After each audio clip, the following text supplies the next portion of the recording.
we're gonna be doing is leg hooping.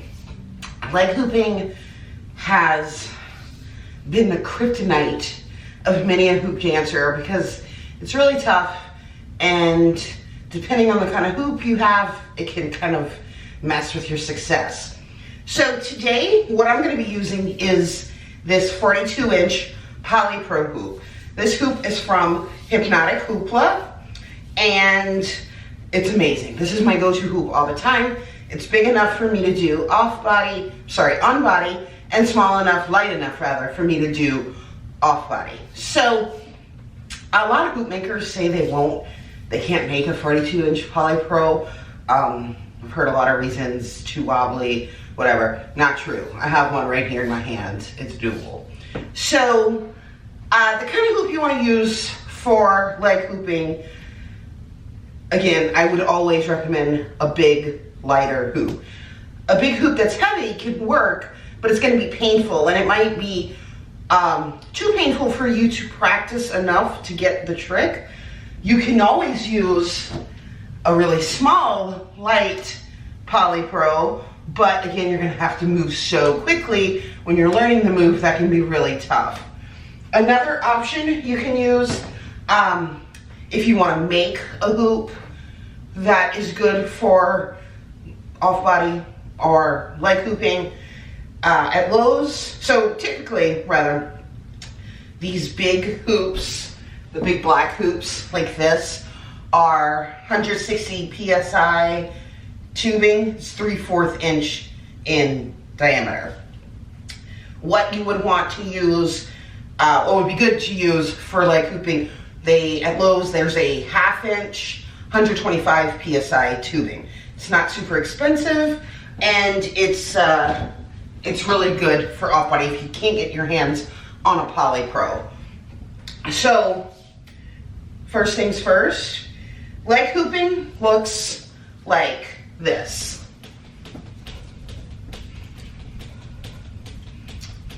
Looks easy, right? For some people it is. For me, it was not.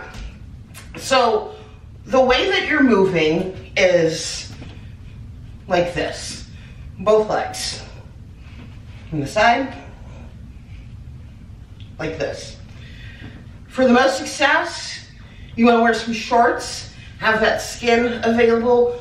If you're going to wear pants or leggings, make sure it's cotton. Again, when you're learning it, I really recommend doing it on bare leg. Making sure your hoop is either sanded on the inside or has grip tape on the inside, like this one does. So you want the hoop. You'll see sometimes called knee hooping. I'm not crazy about that because it makes you think you need to have the hoop on the kneecap, and that's the last thing you want.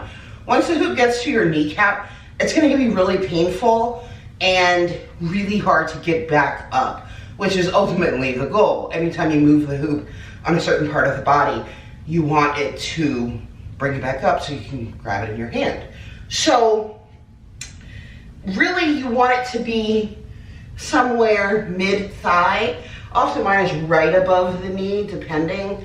And the movement is, again, you're like this. Boom, boom. Keeping your back straight. You're gonna wanna lean over. That is going to make the hoop fall down. Keep your back straight. If you're gonna look with your eyes, not with your whole head. And you're moving really quick. Your feet are about hip width apart. Sorry, less than hip width apart. Not totally together, but not really far. Like that. So, again, you're moving both legs up and down, really kind of bouncing on your knees. You've got the hoop, just like we do in waist hooping, when you have the hoop on real tight on your back. You're gonna hold it real tight on the back of your thighs. You're gonna push and start moving. And you wanna move really quick, really, really fast, keeping the back up. If I start to look down, I can feel it falling down. So you're thinking, well, how do I get out of this? What can I do? You can really quickly, the same way we grab the hoop in the small of the back, grab it in the small of your knees as you turn, like that. You can be super fast. Or you can turn while leg hooping the same way we do to slow the hoop down in waist hooping. The problem with that is that you will have to do another movement. So your legs are gonna be, while you're turning, instead of like this, because you can't turn like that, you're gonna be using opposite legs. When every time you feel the hoop on your leg, that's when you're gonna hit. So if I'm going here, I'm usually doing about 2 hits per leg. But the hoop will slow down a little, whoop, usually making it easier to pick up. So leg hooping, that's what it is. Practice. Practice it, practice it, practice it. Practice it with a hoop that doesn't hurt on your legs. Also, it's an incredibly cardio move, much like chest hooping. So, it might be a little tough, but it's so worth it. Leg hooping is really a great move. It's really cool to be able to move it with, keep the hoop up, just using your legs. Your arms are free to do, whatever.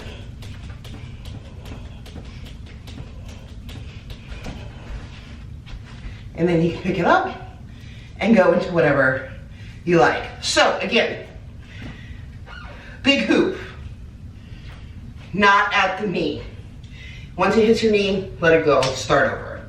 You want it above the knee. You want to move really, really fast. Keep your back straight. Close your eyes. Just feel the rhythm. And just work on it. Practice it.